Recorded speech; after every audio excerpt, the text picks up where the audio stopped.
Hi, welcome to my kitchen. Hi friends, ಮಳೆ ಹುಯ್ತಾ ಇದ್ದಾಗ ಬಿಸಿ ಬಿಸಿ ಮುದ್ದೆ ಉಪ್ಸಾರು ಜೊತೆಗೆ ನೆಂಚ್ಕೊಳ್ಳೋಕ್ಕೆ ಸೊಪ್ಪು ಇದ್ದರೆ ಎಷ್ಟು ಚೆನ್ನಾಗಿರುತ್ತೆ ಅಲ್ವಾ. ಸೊ ತುಂಬ ಚೆನ್ನಾಗಿರುತ್ತೆ. ಹೇಗೆ ಮಾಡೋದು ಅಂತ ಹೇಳ್ಕೊಡ್ತೀನಿ. ಒಂದು ಸತಿ ಈ ಥರನೂ ಟ್ರೈ ಮಾಡಿ.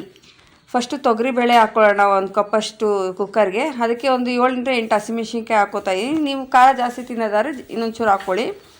3 ವಿಷಿಲ್ ಮಾಡ್ಕೊತೀನಿ ನಾನು ಇದನ್ನು ಬೇಳೆನ. ಸೊ ಆ 3 ವಿಷಿಲ್ ಆಗಿದೆ. ಬೇಳೆ ನೋಡಿ ಎಷ್ಟು ಚೆನ್ನಾಗಿ ಬೆಂದಿದೆ.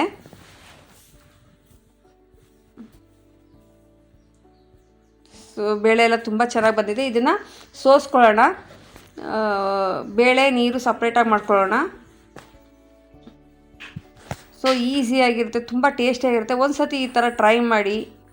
ಹೇಗಿದೆ ಅಂತ ಕಮೆಂಟ್ ಮಾಡಿ ಹೇಳಿ, ಸಬ್ಸ್ಕ್ರೈಬ್ ಮಾಡಿ, ಒಂದು ಲೈಕ್ ಕೊಡಿ. ಒಂದು ಸತಿ ನೋಡಿ, ನೀವು ತುಂಬ ಇಷ್ಟಪಡ್ತೀರಾ. ಎಷ್ಟೋ ಥರ ಟ್ರೈ ಮಾಡಿರ್ತೀರ, ಒಂದು ಸತಿ ಈ ಥರನೂ ಟ್ರೈ ಮಾಡಿ, ತುಂಬ ಚೆನ್ನಾಗಿ ಬರುತ್ತೆ. ಸೊ ಒಂದು ಬಾಣಲಿಗೆ ಒಂದು ಈರುಳ್ಳಿ ಕಟ್ ಮಾಡ್ಕೊಂಡು ಅದರಲ್ಲಿ ಅರ್ಧ ಈರುಳ್ಳಿ, ಅರ್ಧ ಒಂದು ಗೆಡ್ಡೆ ಅಷ್ಟು ಬೆಳ್ಳುಳ್ಳಿ ಹಾಕೋತಾ ಇದ್ದೀನಿ. ಅದನ್ನು ಡ್ರೈ ರೋಸ್ಟ್ ಮಾಡ್ಕೊಳ್ಳೋಣ. ಇಲ್ಲಿ ನಾನು 1 ಸ್ಪೂನ್ ಎಣ್ಣೆ ಕೂಡ ಬಳಸ್ತಲೇ ಉಪ್ಸಾರು ಹೇಳ್ಕೊಡ್ತಾ ಇದ್ದೀನಿ. ಸೊ ಎಣ್ಣೆ ಅವಾಯ್ಡ್ ಮಾಡೋರಿಗೆ ಇದು ಒಳ್ಳೆ ರೆಸಿಪಿ. ಸೊ ಈರುಳ್ಳಿ ಬೆಳ್ಳುಳ್ಳಿ ಡ್ರೈ ರೋಸ್ಟ್ ಆಗಿದೆ. ಈಗೇನು ಅರ್ಧ ಇಟ್ಕೊಂಡಿದ್ನೋ ಅದನ್ನೂ ಹಾಕೋತಾ ಇದ್ದೀನಿ. ಗ್ಯಾಸ್ ಆಫ್ ಮಾಡಿದ್ದೀನಿ. ಇದಕ್ಕೆ ಒಂದು ಸ್ವಲ್ಪ ಜೀರಿಗೆ ಹಾಕೋತಾ ಇದ್ದೀನಿ. ಆಮೇಲೆ ಒಂದು ಸ್ವಲ್ಪ ಕಾಳು ಮೆಣಸು, ಸ್ವಲ್ಪ ಕೊತ್ತಂಬರಿ ಸೊಪ್ಪು, ಆಮೇಲೆ ಒಂದು ಅರ್ಧ ಹೋಳಷ್ಟು ತೆಂಗಿನಕಾಯಿ ತುರಿ ಹಾಕೋತಾ ಇದ್ದೀನಿ. ಇವೆಲ್ಲ ಮಿಕ್ಸಿ ಜಾರ್ಗೆ ಹಾಕ್ಕೊಂಡು ನುಣ್ಣಗೆ ರುಬ್ಕೊಂಬರೋಣ.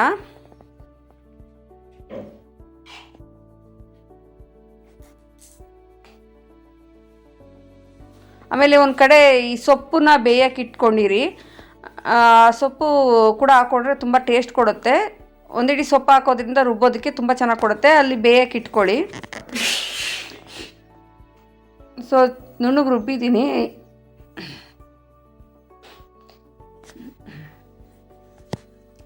ಇದಕ್ಕೆ ಬೇಳೆ ಬೇಯಿಸಿಟ್ಕೊಂಡಿದ್ವಲ್ಲ, ಹಸಿಮೆಣ್ಸಿನ್ಕಾಯಿ ಬೇಳೆ ಅವೆರಡು ಹಾಕ್ಕೊಳ್ಳೋಣ.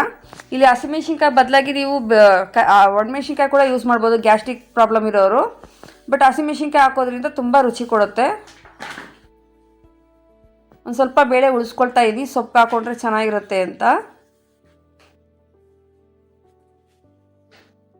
ಸೊ ನಾವು ಕುದಿಯೋಕ್ಕೆ ಸೊಪ್ಪು ಇಟ್ಕೊಂಡಿದ್ವಲ್ಲ, ಅದರಲ್ಲಿ ಒಂದು ಸೌಟಷ್ಟು ಸೊಪ್ಪನ್ನ ಹಾಕೋತೀನಿ. ತಣ್ಣಗೆ ಮಾಡೋಷ್ಟು ಟೈಮ್ ನನಗಿರಲಿಲ್ಲ, ನೈಟ್ ಆಗಲೇ ಅಡುಗೆ ಮಾಡ್ತಾಯಿದ್ದಿದ್ದು ನಾನು. ಸೊ ಬಿಸಿನೇ ಹಾಕೋತಾ ಇದ್ದೀನಿ. ನೀವು ತಣ್ಣಗೆ ಮಾಡಿಬಿಟ್ಟು ಹಾಕ್ಕೊಳ್ಳಿ. ಸೊ ಸೊಪ್ಪು ಕೆಲವರು ರುಬ್ಬಲ್ಲ, ಇಷ್ಟಪಡಲ್ಲ, ಹಸ್ರಾಗಿರುತ್ತೆ ಅಂತಾರೆ. ಬಟ್ ತುಂಬ ಚೆನ್ನಾಗಿರುತ್ತೆ ಫ್ರೆಂಡ್ಸ್, ಈ ಥರ ಟ್ರೈ ಮಾಡಿ ನೋಡಿ. ಸೊ ನೋಡಿ ತುಂಬ ನುಣ್ಣಗಾಗಿದೆ. ಈಗ ಕುಕ್ಕರ್ಗೆ ಎಲ್ಲ ರುಬ್ಬಿರೋದನ್ನೆಲ್ಲ ಹಾಕ್ಕೊಳ್ತಾ ಇದ್ದೀನಿ. ಚೆನ್ನಾಗಿ ಕುದಿಬೇಕು, ಯಾಕೆಂದರೆ ಕಾಯಿ ತುರಿ ಇವೆಲ್ಲ ಹಾಕಿರ್ತೀವಲ್ಲ, ಅದು ಬೆಂದಿರಲ್ಲ. ಈ ಮಸಾಲೆನ ಚೆನ್ನಾಗಿ ಕುದೀಲಿ. ಒಂದು ಕಡೆ ಬಿಸಿನೀರಿಗೆ ಹುಣ್ಸೆಹಣ್ಣು ನೆನೆ ಹಾಕ್ಕೊಳ್ಳಿ. ತಣ್ಣೀರಿಗೂ ನೆನೆ ಹಾಕ್ಬೋದು, ಬಟ್ ಜಲ್ದಿ ನೆನೆಯಲ್ಲ. ಬಿಸಿನೀರಿಗೆ ನೆನೆ ಹಾಕ್ಕೊಳ್ಳಿ. ಆಮೇಲೆ ಏನು ನಾವು ಬೇಳೆ ಬೇಯಿಸ್ಕೊಂಡಿದ್ದು ನೀರಿತ್ತಲ್ಲ, ಚೆನ್ನಾಗಿ ಕುದ್ದಿದೆ ಇದು ಮಸಾಲೆ. ಆ ಬೇಳೆ ಬೇಯಿಸ್ಕೊಂಡಿದ್ದು ನೀರನ್ನ ಇದಕ್ಕೆ ಸ್ವಲ್ಪ ಸ್ವಲ್ಪ ಹಾಕ್ಕೊಳ್ಳಿ. ಯಾಕೆಂದರೆ ಒಂದೇ ಸತಿ ಪೂರ್ತಿ ಹಾಕ್ಕೊಂಡ್ರೆ ತೆಳು ಆಗಿಬಿಡುತ್ತೆ, ಗೊತ್ತಾಗಲ್ಲ. ನೀವು ನೋಡಿಕೊಂಡು ಸ್ವಲ್ಪ ಸ್ವಲ್ಪ ಹಾಕ್ಕೊಳ್ಳಿ, ತುಂಬ ತೆಳು ಇರಬಾರ್ದು ಸಾಂಬಾರು.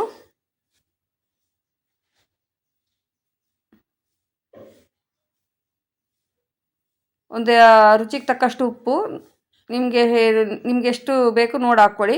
ಈಗ ಹುಣ್ಸೆಹಣ್ಣನ್ನ ಚೆನ್ನಾಗಿ ಅದನ್ನು ರಸ ತಕ್ಕೊಂಡು ಆ ಹುಣ್ಸೆಹಣ್ಣಿನ ರಸ ಹಾಕ್ಕೊಳ್ತಾ ಇದ್ದೀನಿ.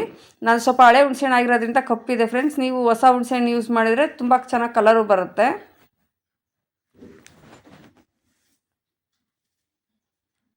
ಸೊ ಇನ್ನೇನು ಸಾಂಬಾರು ರೆಡಿ ಆಗ್ತಾಯಿದೆ. ಜಸ್ಟು ಹುಣ್ಸೆಹಣ್ಣು ಹಾಕ್ಕೊಂಡ್ಮೇಲೆ ಜಾಸ್ತಿ ಏನು ಬೇಯಿಸೋದು ಬೇಡ, ಒಂದು ಕುದಿ ಬಿದ್ದರೆ ಸಾಕು. ಸೊ ಉಪ್ಪು ನೋಡಿ, ಉಪ್ಪೇನಾರು ಕಮ್ಮಿ ಇದ್ದರೆ ಈ ಟೈಮಲ್ಲಿ ಹಾಕ್ಕೊಳ್ಳಿ. ಸೊ ಬಿಸಿ ಬಿಸಿ ಉಪ್ಸಾರು ರೆಡಿಯಾಗಿದೆ. ಸೊ ಒಂದು ಸತಿ ಟ್ರೈ ಮಾಡಿ, ಹೇಗಿದೆ ಅಂತ ಹೇಳಿ ಕಮೆಂಟಲ್ಲಿ. ಲೈಕ್ ಕೊಡಿ, ಸಬ್ಸ್ಕ್ರೈಬ್ ಮಾಡೋದು ಮರಿಬೇಡಿ. ಸೊ ಒಂದು ಸತಿ ಟ್ರೈ ಮಾಡಿ. ನನ್ನ ವಿಡಿಯೋ ನೋಡಿದ್ದಕ್ಕೆ ಥ್ಯಾಂಕ್ಸ್.